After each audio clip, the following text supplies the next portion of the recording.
I'm often asked how I get started in photography, and the truth be told, it's a rather long story, but I'm about to give you the 2-minute version.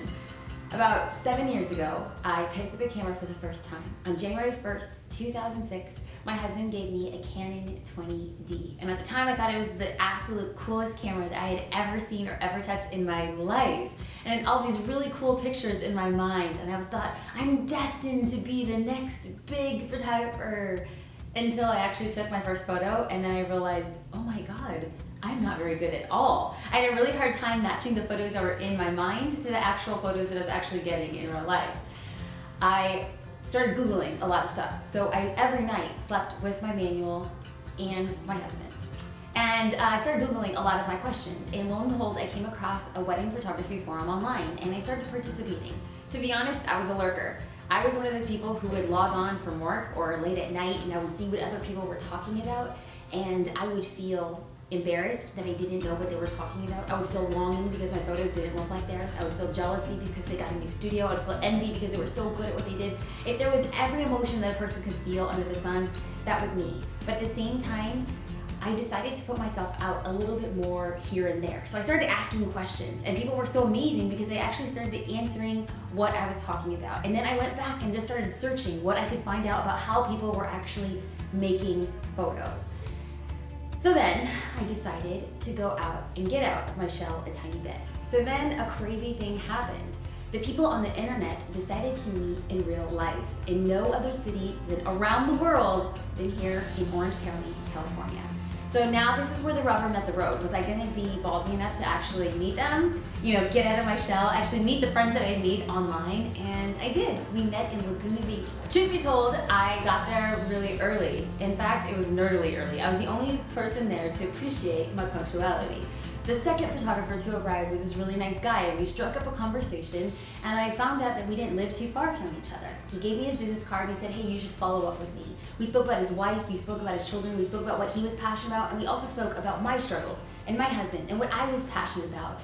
A few months later, after corresponding both on the forum and via email, he said, I have a wedding coming up. I have a second shooter, but if you would like to third shoot this wedding, you can come along and join me. That was one of the very first weddings I had the opportunity to join a photographer with. Now, this opened the door for many things that transpired. That summer, the summer of 2006, I had the opportunity to shoot with this photographer on a regular basis. And not only that, I was able to build a portfolio so that if other photographers were looking for a solid second shooter, I was able to come in and offer assistance. He was so kind because he not only became an evangelist for my work, he encouraged me and offered feedback for what I was doing wrong, because yes, I was doing so much wrong. It was really pathetic. I'll never forget this one time that I overexposed almost the entire wedding, and I didn't know what I was doing, and he was so kind to go out of his way and say, Jasmine, you're overexposed by 3 stops. I was mortified, but he allowed me that opportunity to learn, and I'm indebted to him.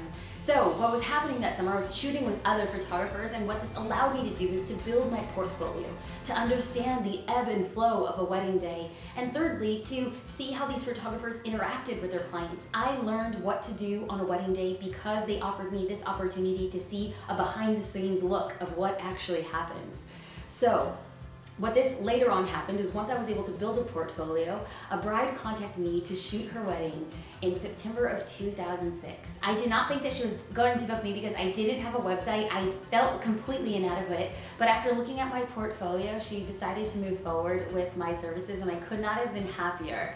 So I booked her wedding, and the best news then became that the bride loved the work, but more so, she had I think like 10 or 12 bridesmaids, and they loved the work too.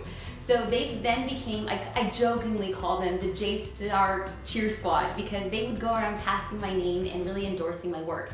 And word of mouth was actually how I grew my business. In 2006, I shot 3 weddings, and in 2007, I shot a total of 38 weddings. And it all grew because of word of mouth.